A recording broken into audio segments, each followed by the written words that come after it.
बिस्मिल्लाहिर्रहमानिर्रहीम। Hello everyone. आज का जो हमारा टॉपिक है that is coagulation of blood और clotting of blood. So coagulation या क्लॉटिंग क्या होती है? जब हमारा ब्लड जो है ये हमारी बॉडी से निकलता है किसी कट के थ्रू, या हम किसी टेस्ट ट्यूब वगैरह में इसको लेते हैं। तब जो है ये ब्लड, इसके जो ये पहले जब है फ्लूइड होता है बिल्कुल, लेकिन जब हम इसको लेते हैं बॉडी से तब ये जो है एक जेली टाइप मैस बन जाता है विद इन फ्यू मिनट्स, और उसको हम फिर कहते हैं कोगुलेशन और क्लॉटिंग। सही है, इस प्रोसेस को जो है हम कोगुलेशन या क्लॉटिंग कहते हैं। ओके, क्लॉटिंग फैक्टर्स क्या होते हैं? असल में क्लॉटिंग जो है ये एक ही रिएक्शन में नहीं होता, ये बहुत सारी रिएक्शंस होते हैं और उसके बाद जो है एक क्लॉट बनता है। उसमें जो सब्सटेंसेस इन्वॉल्व होती है इन रिएक्शंस में, उन सब्सटेंसेस को कहते हैं क्लॉटिंग फैक्टर्स। यहाँ पे जो है 13 क्लॉटिंग फैक्टर्स लिखे गए हैं, लेकिन उसमें से जो अच्छा, factor 1 is fibrinogen, factor 2 is prothrombin, factor 3 is thromboplastin or tissue factor 4 is calcium, factor 5 is labile factor और proacceleratin और accelerator globulin, and factor 6 जो है यहाँ पे लिखा हुआ है presence has not been proved। इसका मतलब ये है कि factor 6 जो है वो है ही नहीं। पहले जो है ये समझा जाता था कि प्रो एक्सेलरेन का जो एक्टिवेटेड फॉर्म होता है जिसको कहते हैं एक्सेलरेन, एक्सेलरेन को जो है फैक्टर 6 कंसिडर किया जाता था। सही है, लेकिन बाद में जब पता चला कि ये तो फैक्टर 5 का एक्टिवेटेड फॉर्म है, तब से जो है देयर इज नो फैक्टर 6। सही है, फैक्टर 6 अभी तक जो है आइडेंटिफाई नहीं हुआ। अच्छा, फैक्टर 7 जो है that is stable factor, factor 8 is anti haemophilic factor, और factor 9 is Christmas factor, factor 10 is Stewart-Brower factor, factor 11 is plasma thromboplastin, and factor 12 is Hagman factor, and factor 13 is fibrin stabilizing factor और fibrinase। अच्छा जी, ये सारे जो है ये सारे वो फैक्टर्स हैं जो कि इन्वॉल्व होते हैं ब्लड क्लॉटिंग में। इनको ये नाम जो है ये इनके एक्शन की वजह से, इनके फंक्शन की वजह से या तो दिया गया है, या फिर जिस साइंटिस्ट ने इसको डिस्कवर किया है उसके नाम पे ये नेम्स इसको दिए गए हैं, except for the Christmas factor, जो कि जिस पेशेंट में ये डिस्कवर हुआ था उसकी वजह से जो है इसको क्रिसमस फैक्टर दिया गया है। सही है। अच्छा जी, sequence of clotting mechanism. Clotting mechanism के लिए जो है जो थ्योरी दी गई है उसको कहते हैं एंजाइम कैस्केड थ्योरी।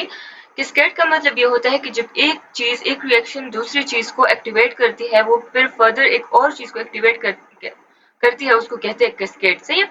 अच्छा, एंजाइम कैस्केड थ्योरी का मतलब ये है कि क्लॉटिंग फैक्टर्स जो है ये असल में प्रोटीन्स होते हैं हमारी बॉडी में in the form of enzyme. सही है। नॉर्मली जो है ये एंजाइम्स इनएक्टिव होते हैं और उनको कहते हैं प्रो एंजाइम। सही है, लेकिन जैसे हमारी बॉडी में कहीं इंजरी हो जाती है, कहीं कट लग जाता है, उसकी वजह से जो है एक एंजाइम एक्टिवेट हो जाता है। सही है, वह एंजाइम फिर एक दूसरे एंजाइम को एक्टिवेट करता है, वो एंजाइम फिर एक तीसरे एंजाइम को एक्टिवेट करता है, और इसको कहते हैं एंजाइम कैस्केड थ्योरी। और ये तब तक होता रहता है जब तक थ्रोम्बिन जो है वो उसकी फॉर्मेशन ना हो जाए। से ये हम फर्दर स्टेजेस में पढ़ेंगे कि क्या होता है असल में इसमें। ओके जी, क्लॉटिंग में जो है 3 मेन स्टेजेस होती है। फर्स्ट स्टेज में क्या होता है कि प्रोथ्रोम्बिन एक्टिवेटर बनता है, सेकेंड स्टेज में प्रोथ्रोम्बिन कन्वर्ट होता है into thrombin, and third stage में जो है फिब्रिनोजन कन्वर्ट होता है इनटू फिब्रिन। ये मेन 3 स्टेजेस है जो क्लॉटिंग में होती है। ठीक है। ओके जी, the first stage is formation of prothrombin activator. Prothrombin activator जो है ये फर्स्ट स्टेज होता है। जब ये फॉर्म हो जाता है तो फिर जो है क्लॉटिंग जो है वो जरूर होती है। सही है। प्रोथ्रोम्बिन एक्टिवेटर जो है इसका फंक्शन क्या होता है कि ये प्रोथ्रोम्बिन को कन्वर्ट करता है इनटू थ्रोम्बिन। सही है। प्रोथ्रोम्बिन जो है ये या तो ब्लड में किसी ब्लड में कोई चीज प्रेजेंट होती है उसकी वजह से बनता है, या फिर ब्लड से आउटसाइड किसी चीज की वजह से ये बन सकता है। सही है। मतलब है कि इसके फॉर्मेशन के 2 पाथवेज होते हैं। एक इंट्रिंसिक है जो कि ब्लड का कोई अपना ही सब्सटेंस उसमें इन्वॉल्व होता है। सही है। दूसरा जो है दैट इज एक्सट्रिंसिक पाथवे, जो ब्लड के आउटसाइड कोई सब्सटेंस इसकी फॉर्मेशन में इन्वॉल्व होता है। सही है। Okay, so the first stage is a formation of prothrombin activator. Prothrombin activator जिस तरह हमने बात की कि ये 2 पाथवेज के थ्रू बनता है। एक है इंट्रिंसिक पाथवे, दूसरा जो है that is the extrinsic pathway. ठीक है, इंट्रिंसिक पाथवे में जो है प्लेटलेट्स इन्वॉल्व होते हैं, तो इस वजह से प्लेटलेट्स जो है वो एक ब्लड का एक कंपोनेंट है, तो इस वजह से इसको इंट्रिंसिक पाथवे कहते हैं। तो एक्सट्रिंसिक पाथवे में जो है टिश्यू थ्रोम्बोप्लास्टिन इन्वॉल्व होता है, जो कि ब्लड का कंपोनेंट नहीं है, that is the extrinsic pathway. अच्छा जी, इंट्रिंसिक पाथवे में क्या होता है कि जब एंडोथेलियम डैमेज होता है ना, तो उसका जो सब एंडोथेलियम कोलेजन होता है वो एक्सपोज हो जाता है। ठीक है, तो जब फैक्टर 12 जो है वो इसके साथ इन कांटेक्ट में आता है कोलेजन के साथ, तो उससे वो जो है वो एक्टिवेट हो जाता है, और उससे बन जाता है फैक्टर 12 एक्टिवेटेड फैक्टर 12। ठीक है, एक्टिवेटेड फैक्टर 12 जो है सॉरी इनएक्टिवेटेड फैक्टर 12 जो है वो एक्टिवेटेड फैक्टर 12 में कन्वर्ट होता है in the presence of kallikrein and high molecular weight kininogen. ठीक है, ये दोनों जो है हमारे प्लाज्मा में होता है। कैलिक्रेन जो है ये एक प्रोटीएज है, और हाई मॉलिक्यूलर वेट काइनिनोजन जो है ये एक प्लाज्मा प्रोटीन है। तो इन दोनों की प्रेजेंस में फैक्टर 12 जो है वो कन्वर्ट हो जाता है एंड टू फैक्टर 12 ए।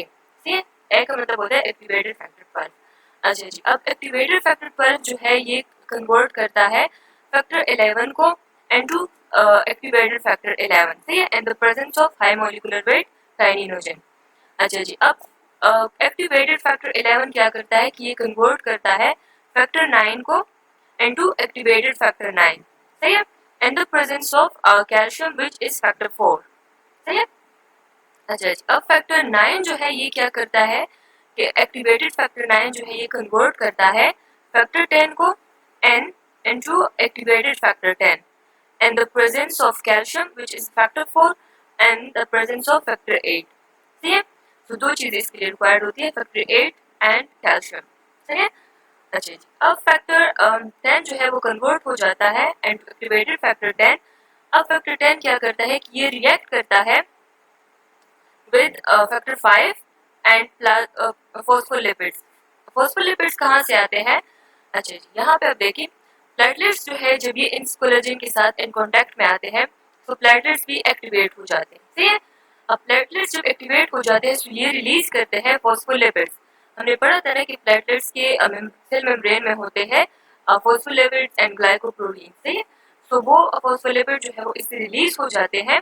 अब एक्टिवेटेड फैक्टर 10 क्या करता है कि ये इस फॉस्फोलिपिड और फैक्टर 5 के साथ रिएक्ट करता है टू फॉर्म प्रोथ्रोम्बिन एक्टिवेटर। ठीक है, so the first stage is formation of prothrombin activator. तो प्रोथ्रोम्बिन एक्टिवेटर जो है वो बन गया इंट्रिंसिक पाथवे के थ्रू। सही है। अच्छा जी, अब दूसरे पाथवे पे आते हैं। दूसरे पाथवे में क्या होता है कि जब एक्सट्रिंसिक पाथवे जो है जब टिश्यू डैमेज होता है ना, तो जो डैमेज टिश्यू है वो रिलीज करता है टिश्यू थ्रोम्बोप्लास्टिन। टिश्यू थ्रोम्बोप्लास्टिन में जो है इसमें ग्लाइकोप्रोटीन्स भी होते हैं, इसमें फॉस्फोलिपिड्स भी होते हैं, इसमें प्रोटीन्स भी होते हैं। सही है, तो जो फॉस्फोलिपिड और ग्लाइकोप्रोटीन्स होते हैं ये क्या करते हैं कि ये कन्वर्ट करते हैं फैक्टर 10 को इनटू एक्टिवेटेड फैक्टर 10। सही है, in the presence of factor 7। सही है, टिश्यू थ्रोम्बोप्लास्टिन क्या करते हैं, इसमें ग्लाइकोप्रोटीन्स एंड फॉस्फोलिपिड्स होते हैं। तो वो ग्लाइकोप्रोटीन और फॉस्फोलिपिड क्या करते हैं कि वो फैक्टर 10 को कन्वर्ट करते हैं into activated factor 10 and the presence of factor 7। अच्छा जी, अब फैक्टर 10 यहाँ से फैक्टर 10 एक्टिवेटेड यहाँ से भी बन गया। अब ये इसका काम जो है वो बिल्कुल सेम होता है फिर फर्दर जिस तरह इंट्रिंसिक पाथवे का होता है। ठीक है, तो फैक्टर 10 एक्टिवेटेड क्या करता है कि ये फैक्टर 5 एंड फॉस्फोलिपिड जो कि थ्रोम्बोप्लास्टिन से आ रहे हैं इन दोनों के साथ रिएक्ट करके ये क्या बनाता है, प्रोथ्रोम्बिन एक्टिवेटर। सही है, और ये जो फैक्टर 5 है ना, ये फैक्टर 5 एक्टिवेट होता है थ्रोम्बिन की वजह से। थ्रोम्बिन जो है ये सेकेंड स्टेज में बनता है, लेकिन इसका जो पॉजिटिव फीडबैक होता है वो फैक्टर 5 पे होता है। ठीक है, ताकि उसको एक्टिवेट कर सके। सो फैक्टर 10 एक्टिवेटेड जो है ये मिल जाता है, रिएक्ट करता है with phospholipid and factor 5 to form prothrombin activator. ठीक है, सो दोनों पाथवेज के थ्रू जो है प्रोथ्रोम्बिन एक्टिवेटर बन जाता है। अच्छा जी, अब सेकेंड स्टेज में क्या होता है कि प्रोथ्रोम्बिन जो है ये कन्वर्ट होगा into thrombin by the presence of prothrombin activator. अब प्रोथ्रोम्बिन एक्टिवेटर जो कि फर्स्ट स्टेज में बन गया वो क्या करता है कि प्रोथ्रोम्बिन को कन्वर्ट करता है into thrombin and the presence of calcium. which is factor 4. सही है? तो प्रोथ्रोम्बिन सिंपली जो है प्रोथ्रोम्बिन एक्टिवेटर जो है वो सिंपली प्रोथ्रोम्बिन को कन्वर्ट करता है into thrombin and second stage जो है वो भी कंप्लीट हो जाता है. ठीक है? Conversion of prothrombin into thrombin. अच्छा जी, यहाँ से जो थ्रोम्बिन बन गया है ना, तो इसका पॉजिटिव फीडबैक होता है एंड ऑन द फैक्टर 5. तो ये फैक्टर 5 को एक्टिवेट करता है और उससे जो है प्रोथ्रोम्बिन एक्टिवेटर बनता है. अच्छा जी, अब आते हैं थर्ड स्टेज में. थर्ड स्टेज में क्या होता है कि थर्ड स्टेज में फिब्रिनोजेन जो है वो कन्वर्ट होता है इनटू फिब्रिन. ठीक है? अच्छा जी, सेकंड स्टेज में जो थ्रोम्बिन बन गया ये क्या करता है कि ये फिब्रिनोजेन को एक्टिवेट करता है और उससे बनाता है फिब्रिनोजेन ए. ठीक है? मतलब एक्टिवेटेड फिब्रिनोजेन उससे बनाता है. और ये कैसे करता है कि थ्रोम्बिन जो है ये फिब्रिनोजेन से दो पॉलीपेप्टाइड्स जो है दो पॉलीपेप्टाइड पेयर्स जो है वो इससे रिमूव करता है. ये यहाँ पे जो नजर आ रहे हैं ना, ये पॉलीपेप्टाइड्स इसने इस फिब्रिनोजेन से रिमूव कर दी और वो जो है एक्टिवेट हो जाते हैं. सही है? तो इसके मोनोमर्स बन जाते हैं क्योंकि इससे दो पॉलीपेप्टाइड चेन्स रिमूव हो जाते हैं. तो ये मोनोमर्स जो है ये फिर कंबाइन होते हैं, पॉलीमराइज करते हैं और ये जो है लूज स्ट्रैंड्स ऑफ फिब्रिन बनाते हैं. ये जो स्ट्रैंड्स बन जाते हैं ना, ये पॉलीमराइज्ड हो गए सारे. सही है? ये मोनोमर था ये वाला और ये जो है पॉलीमराइज्ड हो गया. सही है? अब इन्होंने पॉलीमराइजेशन करके लूज स्ट्रैंड ऑफ फिब्रिन बना ली. सही है? अब जो ये लूज स्ट्रैंड है ना, इस पे फिब्रिनोजेन स्टेबलाइजिंग फैक्टर जो है विच इज फैक्टर 13 और कैल्शियम जो है वो इसको कन्वर्ट कर देते हैं इनटू टाइट फिब्रिन. सही है? तो इसका एक टाइट सा मेशवर्क सा बन जाता है. सही है? और वो जो है एक टाइट क्लॉट बना देते हैं. तो इस तरह जो है हमारा पूरा ब्लड क्लॉट जो है वो बन जाता है इस पूरी प्रोसेस के थ्रू. सही है? ओके जी, अब ब्लड क्लॉट क्या होता है एंड क्लॉट रिफ्रैक्शन क्या होती है. तो ब्लड क्लॉट होता है जब ब्लड जो है वो कोगुलेट कर जाता है. सही है? और उसमें जो है आरबीसी भी होते हैं, डब्ल्यूबीसी भी होते हैं, प्लेटलेट्स भी होते हैं और वो सारे जो है एंट्रैप हो जाते हैं एंड द फिब्रिन मेशवर्क जो फिब्रिन बन जाता है जो अभी हमने पढ़ा. तो उसमें जब RBC WBC and platelets entrap हो जाते हैं उसको हम कहते हैं ब्लड क्लॉट. क्लॉट में जो है आरबीसी डब्ल्यूबीसी की कोई जरूरत नहीं होती, इनका कोई रोल नहीं होता. लेकिन ये जो है प्लेटलेट्स के साथ ये भी इंट्रैक्ट हो जाते हैं. सही है? और हमारे क्लॉट का जो रेड कलर होता है ना, तो ये भी इन आरबीसी की वजह से होता है क्योंकि आरबीसी रेड कलर के होते हैं, इस वजह से क्लॉट का कलर भी रेड होता है. अच्छा, जो बॉडी के बाहर जो क्लॉट बनता है ना, आपकी स्किन पे जो क्लॉट बनता है उसको स्कैब कहते हैं. ठीक है? अच्छा, क्लॉट रिट्रैक्शन क्या होती है. जब क्लॉट बन जाता है ना, तो उसके 30 to 45 मिनट्स बाद क्या होता है कि उससे सीरम जो है वो निकल जाता है.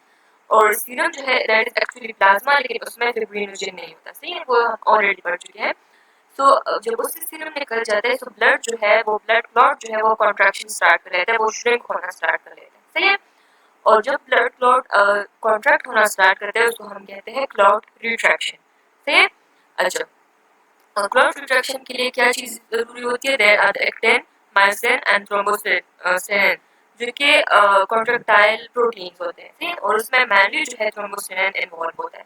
These all are the contractile protein. सही, तो ये सारे मिलकर जो है क्या करते हैं क्लॉट की रिट्रैक्शन